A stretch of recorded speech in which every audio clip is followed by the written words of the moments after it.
இது நிச்சயமாக கண்டிக்கக்கூடிய ஒரு விஷயம். ஒரே நிமிஷங்க அவர் கையெழுத்து போட்டதே இப்ப அண்ணாமலையார் உண்ணாமலை அம்மன் கோயில்ல இது வரைக்கும் நான் காமிச்சதே கிடையாது. புரியுதா? எம்பி சீட்டுக்கு அவர் கையெழுத்து போட்டு கொடுத்தது உண்மை.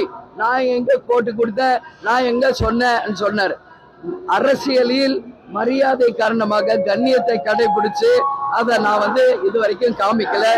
ஆனா இன்னைக்கு அதை காட்ட வேண்டிய ஒரு நிலைக்கு என்னை அவர் தான் கொண்டு போறார்.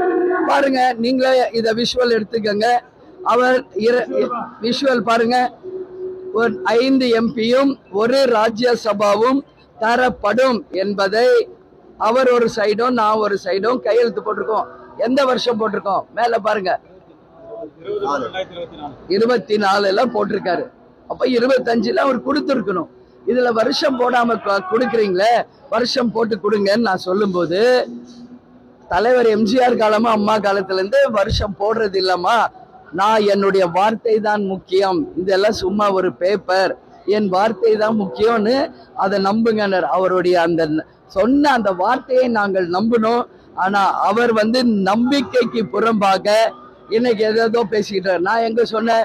யாரோ சொல்றதுக்கு நான் பதில் சொல்ல முடியாதுன்னாரு. சரியா? இன்னைக்கு என்ன சொல்றாரு? 1/2% ஓட்டுன்றாரு, அதுன்றாரு, இதுன்றாரு. அது தப்பு.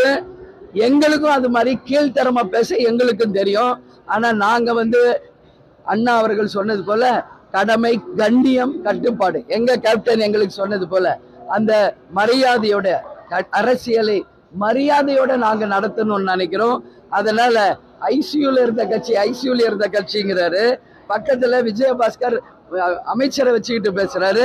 அமைச்சருக்கு தெரியுங்கிறாரு. இவர் தான் சொல்றாரு, அமைச்சரை இருகின முகத்தோட தான் இருக்கார். இன்னைக்கு அதிமுக இருக்கிற அமைச்சர்களில் இருந்து கடைகோடி தொண்டர் வரைக்கும் அதிமுகவினரே இன்றைக்கு நாங்க கூட்டணியிலிருந்து வெளியே வந்ததை யாரும் ஏற்றுக்கொள்ளவில்லை. எடப்பாடி செய்தது தவறு என்பதை அனைத்து அதிமுகவினரும் சுட்டி காட்டிட்டு இருக்காங்க. நிச்சயமாக அவர் பேசுகிற அத்தனைக்கும் மே 4ஆம் தேதி வருகின்ற ரிசல்ட் தான் அதற்கான பதில் என்பதை சொல்றேன். அதனால ஐசியூங்கிறாரு.